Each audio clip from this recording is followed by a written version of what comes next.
get started, I do want to say we are starting a brand new series today, Ghost of Christmas Past.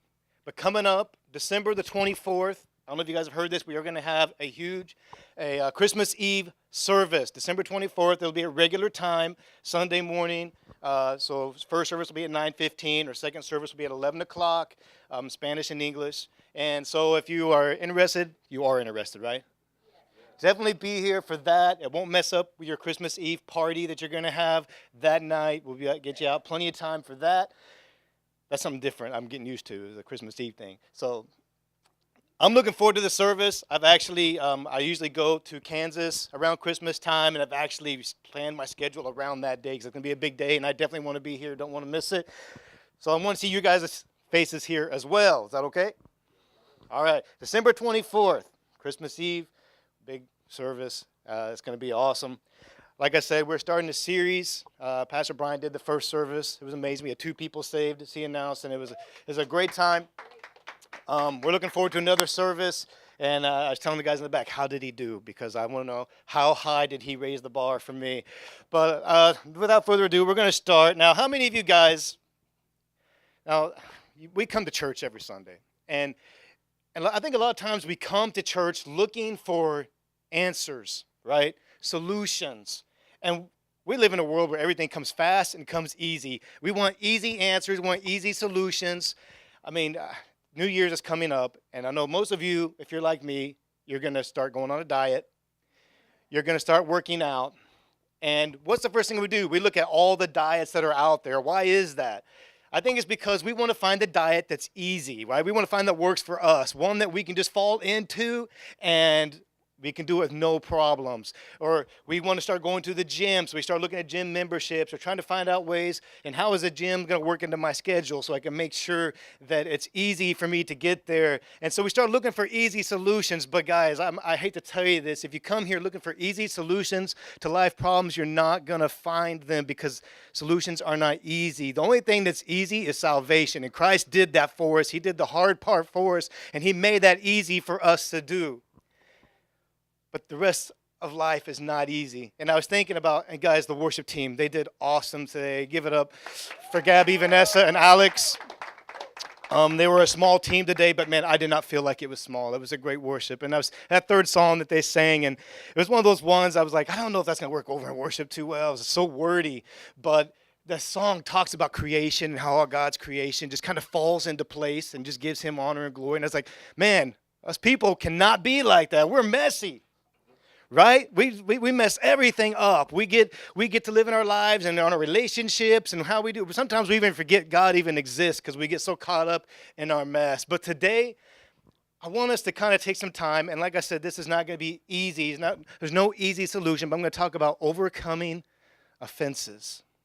Overcoming offenses. This is week 1 of the series. Next couple weeks, we're going to talk about self-forgiveness, and we're going to talk about labels. And Pastor Rudy will be back, and he'll do amazing with those. I know it. I'm looking forward to the one about self-forgiveness and coming over shame and overcoming shame, because I don't know about you guys, but that's something that I battle with a lot. Has anybody in here made a mistake like me at some point in your life? And sometimes it comes back and it haunts you, right? So I'm looking forward to that. So come next week to hear Pastor Rudy preach about that. But today we're going to talk about overcoming offenses.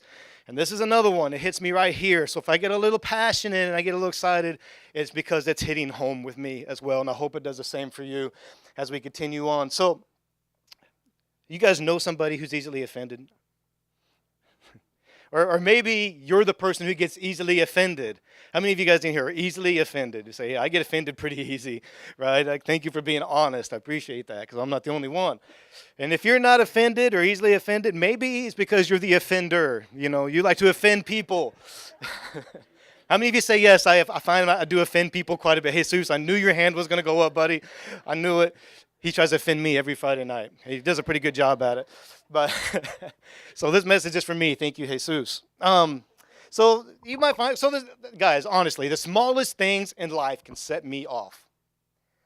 And I know we always use this example and this illustration all the time. It comes up over and over. We talk about traffic and how we get out there in the streets, and the traffic is crazy. We use it because it's something we all relate to, especially here. Because everybody in this room is a perfect driver. I know. because I'm a perfect driver, and I'm assuming you all feel the same way about yourselves. And so one of these days, we're going to have road rage and pull up next to each other and go, oh, I know you from church, right? I'm waiting for that to happen. It hasn't happened yet, but I live in Hialeah, so just stay away from Hialeah, and we won't have to worry about that happening.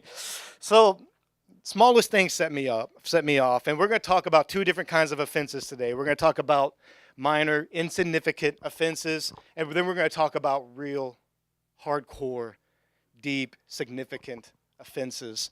Okay? Now, I'm going to start with insignificant offenses, and I got some examples that I wrote down, which driving, obviously, was the first one that came to my mind, because I tell you, I live in Hialeah, and there is this intersection. I'm going to tell you this little story. This little intersection in Hialeah right by my house. It's on 12th Ave and 6th Street, and or 122nd, depending on where you're coming from. The streets here are crazy. I'm learning, though. I'm learning. And there's this, and as you're going down 12th Avenue, if you want to turn left on 6th, there's a turning lane there, but the turning lane's not very long. And so what happens is I'm going home, and I go this way a lot because I go home from work from here at the church this way quite often. In fact, I've started to learn other ways because this intersection messes with me every time. I want to get in the left-hand turn lane, so I make a left turn, but traffic is backed up, right? And I can't quite get to the turning lane because I'm stuck behind cars. And so I'm sitting here waiting behind. Now, next to me is a turning lane, but it's to turn for traffic going the other direction. Me being the law-abiding citizen, the perfect driver, like you all are, that I am, I stay in my lane. I wait till I get to my turning lane starts. And all of a sudden, I see cars flying by me, lining up, going the wrong direction on the road. And it offends me. I know they're all doing it to set me off. I know. They know me. They know who I am. They're like, look at this gringo in Hialeah. Let's mess with him. And so that's what they do.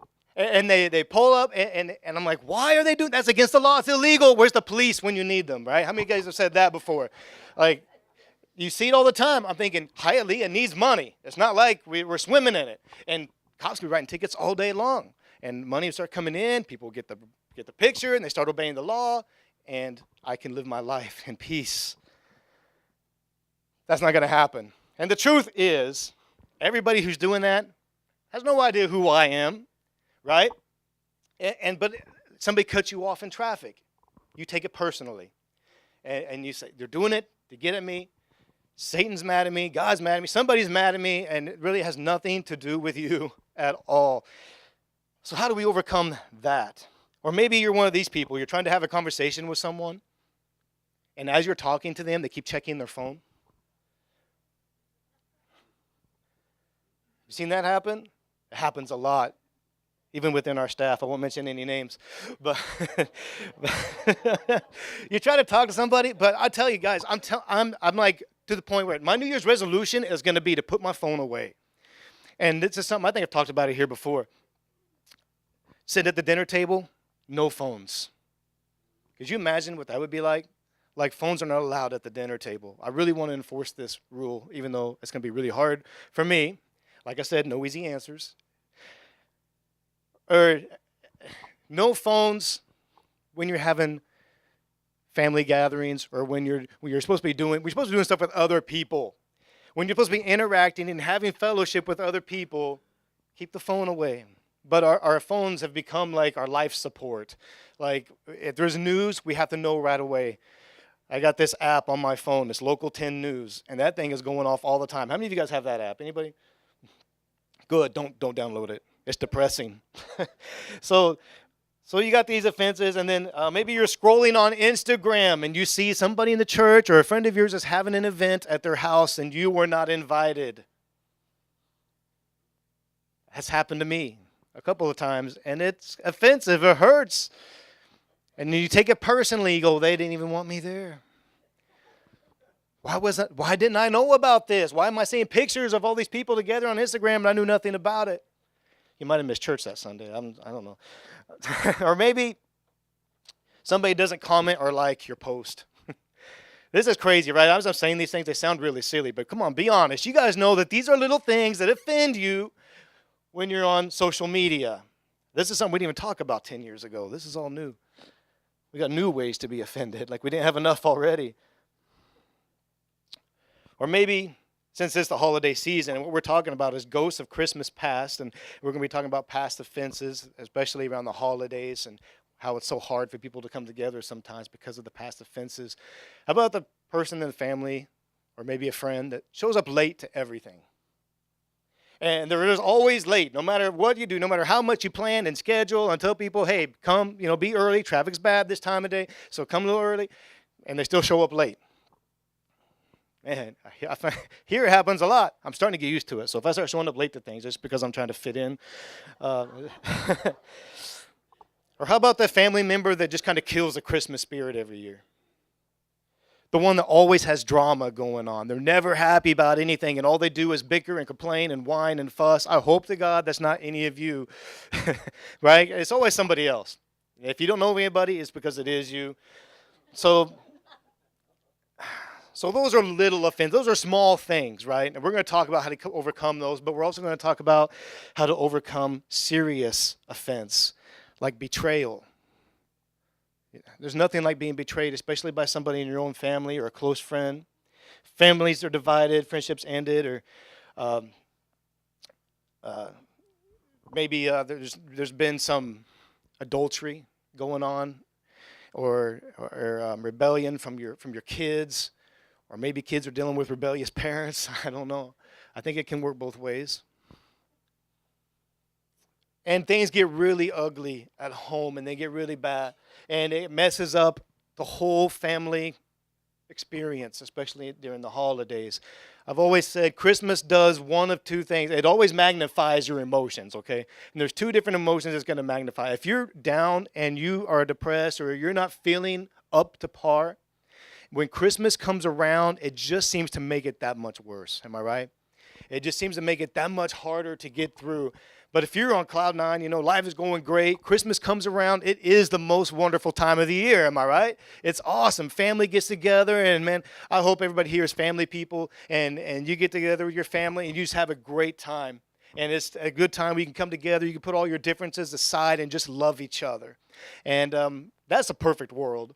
And maybe some of you get to live that. Not everybody does. And that's why I always say it's not always the most wonderful time of the year for everybody. There's a lot of people where this is one of the worst times of the year. And I'm hoping that's not you, but if it is, stay tuned. We're going to talk about how to overcome even the big offenses. So like I said before, we want easy solutions to everything. We want easy solutions to marriage. We want easy solutions to life. We want easy solutions to our weight problems. Right, Omer? You got to be with me on this boat, man. All right? We got to work on this, me and you, this coming year. We're going to do it. All right. We want easy solutions, but the real problem is not solutions. There's lots of solutions out there. Our problem is discipline. We lack discipline. If you want hardcore truth, if you come here to get truth, I'm giving it to you right now. You're lacking discipline in your life. And if you want the power to forgive and you want the power to be able to overcome offenses, let me tell you, it's going to take some discipline. It's going to take some hard work. It's going to take some commitment. It's not just going to happen because I preach a sermon and you go out of here feeling all good and high on life, and all of a sudden roses are going to start blooming in the middle of winter, and they do that here, actually, so that's not really even a good analogy. But right, we expect everything to go great. Let me tell you, it's going to take some work. But this will help, and this is a little something I wrote down. It says, know that the significance of your life is far greater than the significance of an offense. No matter if the offense is a big offense or a small offense, the significance of your life is far greater than the significance of an offense. So when somebody cuts you off, that's not important. The significance of your life, we can all agree, I hope the significance of your life is more important than how somebody might treat you in traffic, or the family member that's late, or the family member that has drama, or the people on your social media. Your life is more important than that. Can we agree to that? Yes, say, my life is important. My life matters. Say it, my life matters.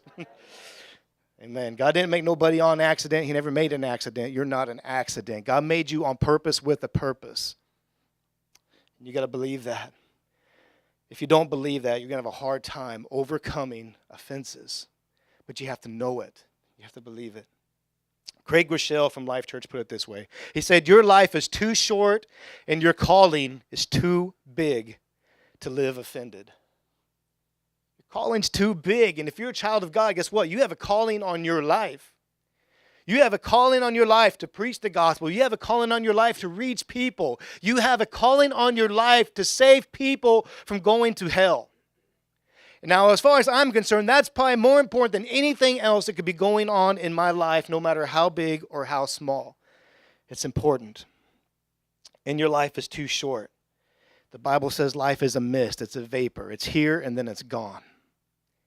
The question is, how are we going to spend our time? How are we going to spend our time? Like I said, you're called to be a light to the world. We are, believe it or not, we are the hands and feet of Jesus, are we not? And if we are the hands and feet of Jesus, we have a calling on our life that's far too important.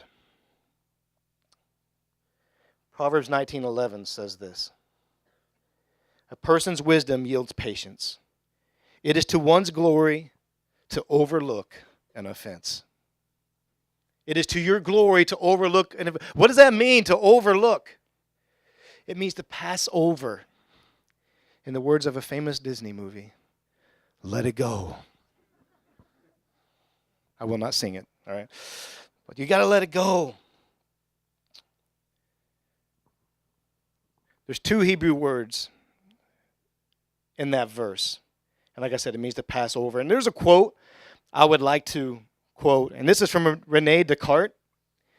And he's a guy who came, if you guys don't know who Rene Descartes is, okay, I had to figure this out because I didn't know, all right? I'm like, who is this guy? I mean, I like quotes, but if I'm going to quote somebody, I'd like to know who they are before I quote them. I mean, this guy could be a Satanist for all I know, and I'll be in church quoting a Satanist. But so I looked it up, and this guy's legit, okay?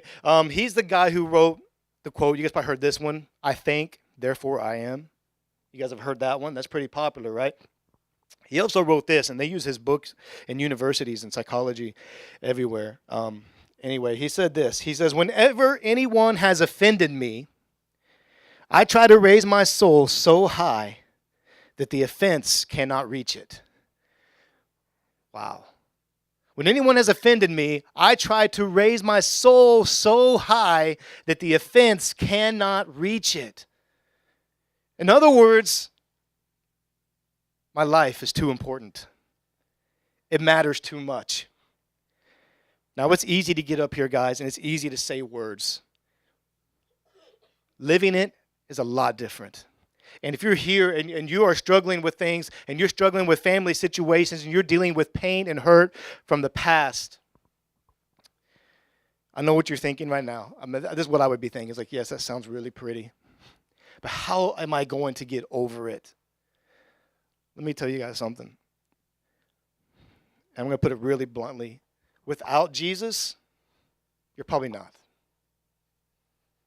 It takes the power of Christ to overcome offenses. We as humans, we get so trapped in it, and we get so caught up in it. So I got a couple things, a couple thoughts that I'm going to go over that I believe will help us. Number one, I'm getting over being easily offended. You have to say that in mind. Say, I'm getting over it. Say it. I'm getting over it. Say it like you mean it. Louder. Come on. I'm getting over it. I keep telling myself this. I'm going to get over it. I'm getting over it. I'm trying to get over it, right? Ephesians 4:2 says this. It says, be completely humble and gentle. Be patient. This verse is killing me already. Bearing with one another in love. When somebody offends you and makes you mad, the last thing you want to do is bear with them in love. We want to lash out. We want to yell at them. We want to get them back. That's what we want to do. We want revenge instantly. There was one day in my life, a glorious day, I will never forget. This never happens to anybody, but it happened to me. It was in Wichita, Kansas. I'm flying I feel like I'm flying. I must not have been flying because I was flying down the highway, and there was somebody riding my tail end. And I was a young kid still. Young kids don't drive slow. I'm just going to put that out there, okay? I wasn't driving slow, but this guy was in a hurry. He had all the lanes. The roads in Wichita do not get backed up like they do here. He had plenty of places to go. Finally, he pulls out from around me, and he takes off. Just up the road, there was a cop standing in the middle of the highway. I don't know why cops would do something like this.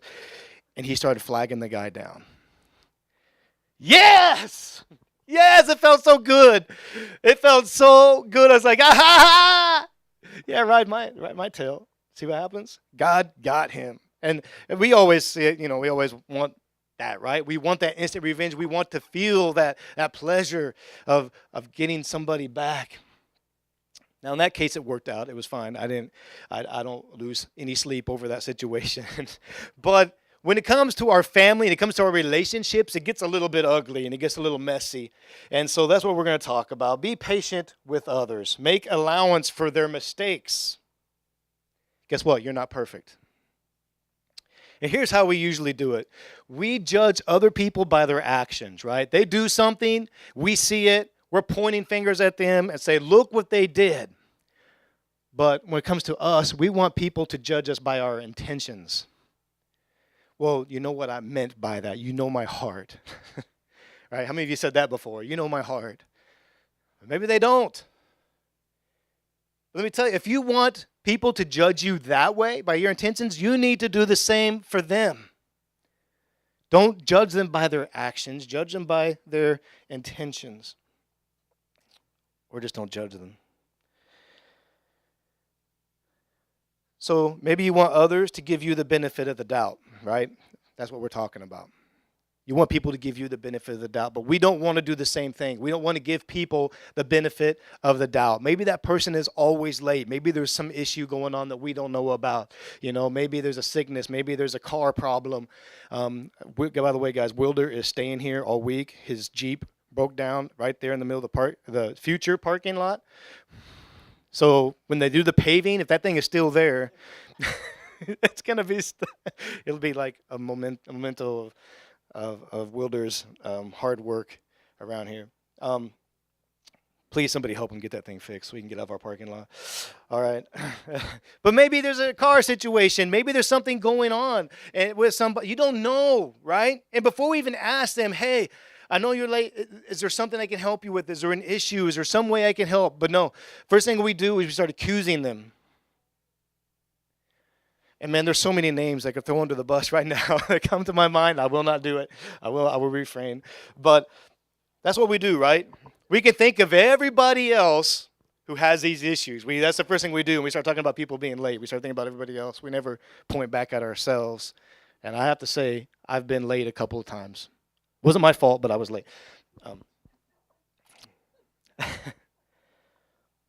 Do you ever wonder what people are really going through? When we get ugly and when we start accusing people and we start being offended, do we ever stop and really ask, I wonder what that person might be going through? There's things I go through personally that most of you probably have no idea, and hopefully you don't have to know. But I personally have things in my life that when I sit and I have time to think, I think Satan kind of comes in and he starts replaying all these things. And that brings up a point I wanted to bring up. There's two things that we do with offenses. We replay them or rehearse them. That's the word, rehearse them. Like, so when somebody hurts you or somebody does you wrong, what do? We sit and we start rehearsing the whole situation in our heads. And we rehearse it and we rehearse it. And we think, how can I get back at them? How can I make things right? And maybe you're not consciously thinking, how am I going to get back at them? But for some reason, your mind is just rehearsing and rehearsing and rehearsing the situation. And this is what happens to me. As I'm sitting at home and I have time to sit and think, and I start thinking about my family situations, and I think about people in my family who have turned on me, I start rehearsing it in my head. And it hurts, and I'm just living in this pain over and over and over and over again. How about if we do this? Instead of rehearsing our problems, we release them. Release them. How can we release them? We're human beings. Our minds work the way they work. How are we going to release issues? How are we going to get over these small offenses? Remember, life is too short. and our calling is too great to live offended. So that's one, I'm getting over easily be offended. Number two, I'm getting over the big offenses. Getting over the small ones now, I'm getting over the big ones. And this is where it really hits home. This is where I get passionate. This is where it hurts right here. And if you're here and there's big offenses in your life and there's some big things and situations you're trying to get through, please hold on. And if you're not, if you're in a place where you feel like everything's good and you're on top of the world, take some time to start thinking about some people that may be hurt, that you may know, and the kind of people that you can bring some comfort to in this time of year. So these are significant hurts. We're talking about ones of abuse, maybe even going so far as to being molested. Now, forgiving something like that, I know it's nearly impossible. And this is something me and Pastor Rudy talk about quite often, and especially in church world, and you hear about preachers and teachers and stuff, and you hear this bad news, and it just gives us a big black mark on our name, and it brings pain and hurt. And it's like a pastor always says, if I could ever just get my hands on somebody that does something like that to a child. And while I feel the same, and it disgusts you, but at the same time, there is somebody who's hurting. I told him, I said, that there's something off up here when it goes there. There's something off. That person needs help.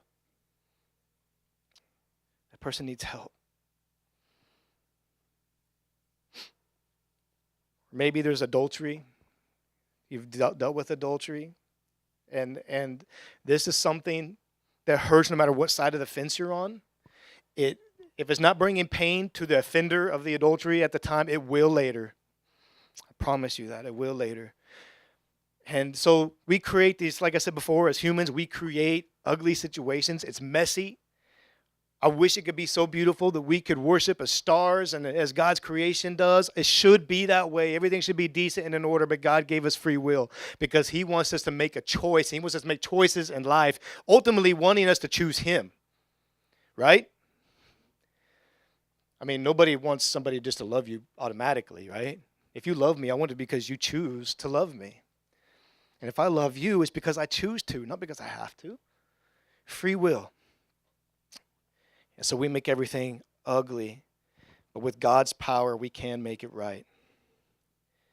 Like I said before, this is not something that's within our power to do most of the time. We're going to need the help of Jesus. We're going to need Christ in our life. If you're here, I'm going to give an opportunity later. If you're here and you've never accepted Jesus into your life, this is not something that's going to be something for you to do. You're going to need the help of Christ. And I know we live in a world where everything is about me. Everybody else is wrong. It's about my happiness.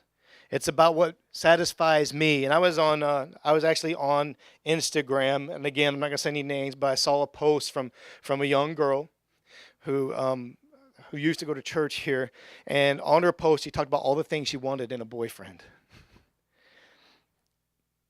And it was a lot of self-gratifying stuff that makes her happy. And my mind automatically thinks, I remember when I used to think that way. But it's not if you're going into a relationship, you're looking for a relationship with somebody, quit thinking about yourself. Because you killed it. You've killed the relationship before it even started. Relationships are not about you. Jesus proved that. He's the ultimate example of how a relationship should be. He gave everything. He didn't care anything about his wants, his desires. All he cared about was us. And with me and my spouse, sitting so beautifully out there, I get greedy sometimes. I'm going to be really honest. And I know my relationship is not about me. My relationship is about her and about making her happy. That's why I'm here. That's why I'm in this relationship, is to make her happy. But there are times, believe it or not, my wife does not expose this to people. She does not expose it to people. There are times when I'm greedy and I'm selfish. All she exposes on social media is all the good stuff about me and all the good things I do, and she makes me look good. But the truth is, I'm just like everybody else. I get selfish and I get greedy, and there's things that I want. And you guys know you're like this too. We want somebody to make us happy. It's not the person that's going to make you happy. And we've heard this over and over before. It's Jesus. He's going to make you happy. When we start taking our eyes off ourselves and we start looking to others and how we can help others instead of ourselves, guess what? That's when happiness is going to start setting in. And if everybody did that, it's kind of like the pass it along or pay it forward kind of thing. If everybody did that, I think everything would be a little bit better. But we're all in too big of a hurry, even with the small offenses. And again, Colossians 3:13, it says this. It says, bear with each other and forgive one another. If any of you has a grievance against someone, forgive as the Lord forgave you. So how do we forgive? It says right there, forgive as the Lord forgave. How do we forgive others? We do it the way Jesus forgave us. Well, how did that happen? I mean, how did Jesus forgive? He's Jesus. I'm not Jesus. If you're sitting here and you have Christ in you, this is what I'm saying. You have the power to overcome. It is inside of you. He lives in you. He is not to be defeated. He is a conqueror. You've got to let the beast out. You know what I'm saying? You got to let out the cage. Let Christ show in your life. A lot of times we accept Christ into our life and we kind of keep him like here in a little box, and this is just for me. I'm going to live my life normally. I'm going to do my work every day, go to my job. I'm going to come home and eat my wife's amazing food and not tell her thank you for it. And I'm going to go to bed at night, and after I watch some Netflix, and then the next day it's all going to be over again, and so it's the same cycle, right? And we do this. Where's Jesus at? You know how many times I've been driving along the road and I see somebody on the side of the road broke down or whatever. In my mind, I'm thinking I should stop and ask them if they need help, but I'm scared. It's kind of scary. I would not recommend any ladies doing this. Please don't. But guys, man, wouldn't it be awesome if you were to stop and found out someone had a real need and you were at the right place at the right time and God was able to use you to do something amazing? Just a small example of that. I was riding my bike to work one day, my bicycle, not a motorbike. I'm not that tough. I was riding a bicycle to work, and as I was coming down Miami Lakes Parkway there, I was coming down that street on my bike. I saw a cell phone as I was riding by. And my first thought was somebody dropped their phone, and it's probably in pieces. And I got maybe a block away, and I just said, man, that's somebody's phone. And like I talked about earlier, phone is like a life support. I said, I'm going to go back. I'm going to check it out. So I turned my bike around, went back, picked up the phone, was perfectly intact, not even a scratch. And so I took it, I put it in my pocket, and I brought it to the church. And I got on there, and I could not see whose phone it was, but I saw there were some email messages when I couldn't unlock the phone, but on the front, you know how you see notifications? And I saw email messages, and I saw the guy's email address. Or I saw an email address I thought was the guy. So I said, I'm going to send an email to this person and say, hey, I found this phone. I don't know if it's yours. So I did. The guy, I gave him my phone number, how to contact me and everything. And he called me just within a couple of hours and said, you found my phone? And I said, yeah, I was riding my bike to work.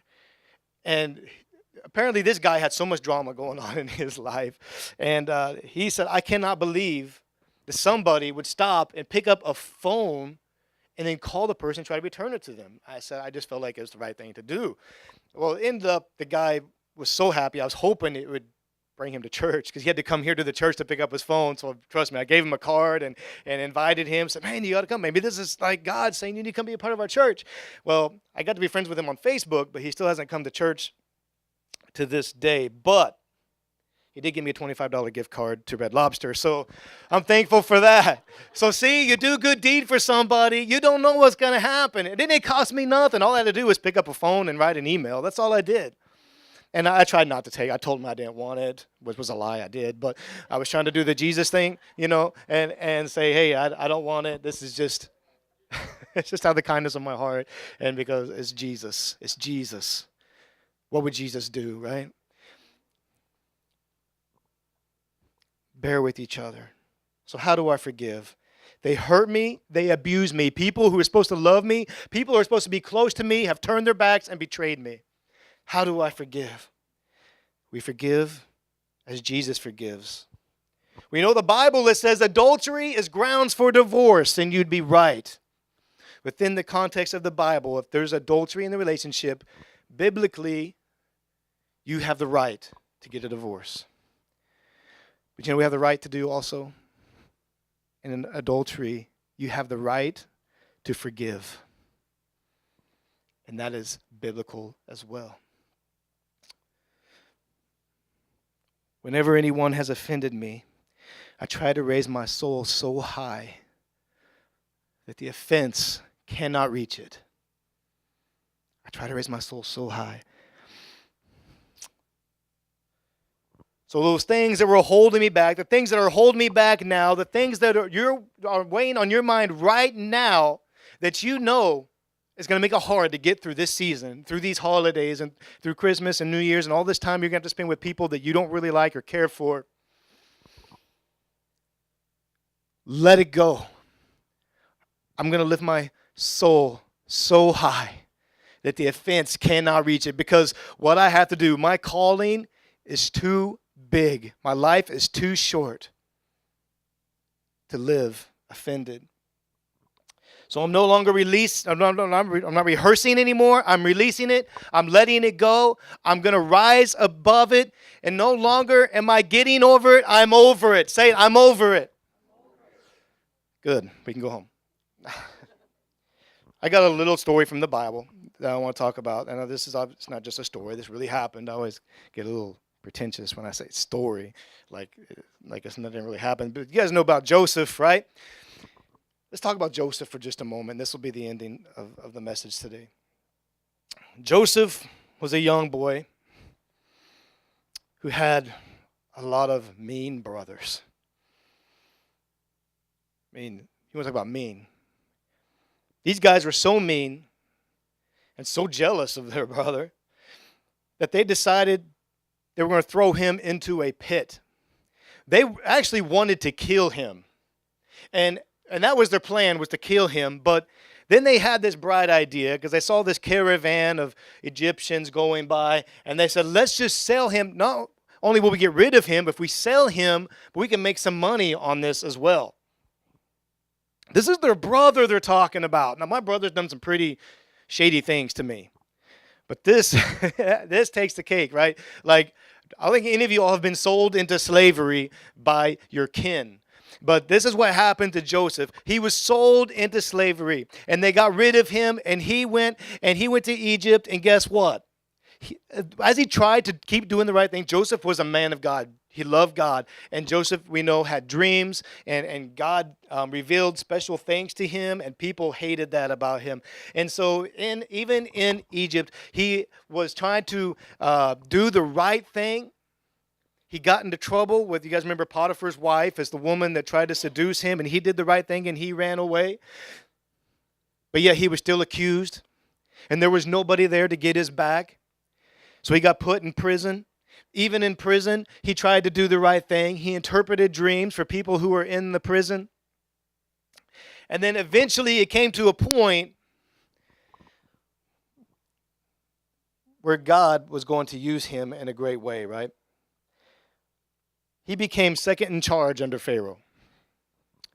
And how he did this was interpreting a dream. And there was a dream that Pharaoh had. It was going, in this dream, what it was a foretelling of a drought that was going to come to Egypt. And it was going to come to this place. And it was going to dry out, and there would be no crops, and people were going to starve to death.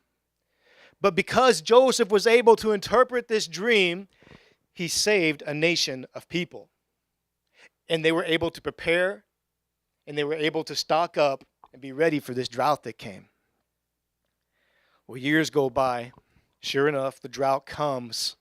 And along with the drought, there's certain brothers from the past that are now without food. They have no idea whatever happened to his brother, what happened to their brother. They don't know. So they go, and guess who's there waiting for them? The Bible has some amazing stories. This is awesome. And I'm thinking, man, if I'm Joseph and I see my brothers, he recognized them. They didn't recognize Joseph right away. In Egypt, they put all that garb on you. I don't know anybody can recognize anybody.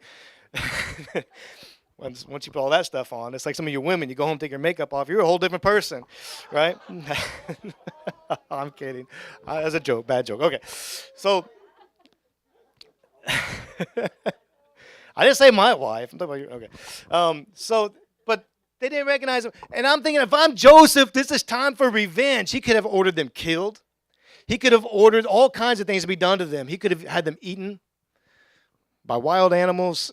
So many things he could have done. But Joseph saw them. And you know what he said? He said, my life is too short. My calling is too big.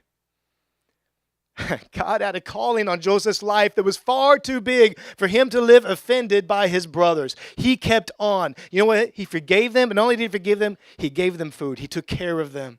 And there were tears that were shed. And there was sweet reunion there. But Joseph didn't rehearse the situation. He released it. He moved on with his life. Why? Because life is too short. And his calling was too big.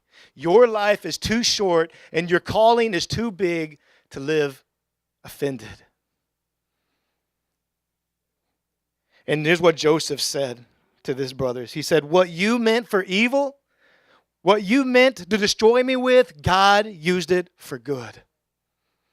God took what you meant to destroy me, and instead of destroying me, it strengthened me. You heard that saying? What don't kill you will make you stronger? Man, there's so much truth to that. And some of us are living like we're dying.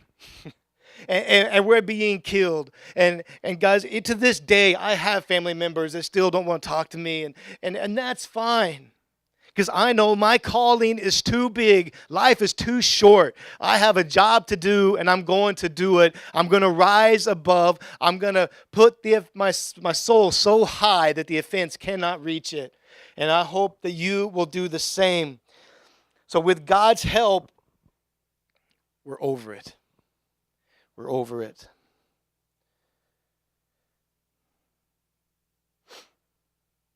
Forgiving doesn't excuse what people do. You can forgive. That doesn't excuse the wrong that they've done. But it frees you. It sets you free. Forgiveness will set you free.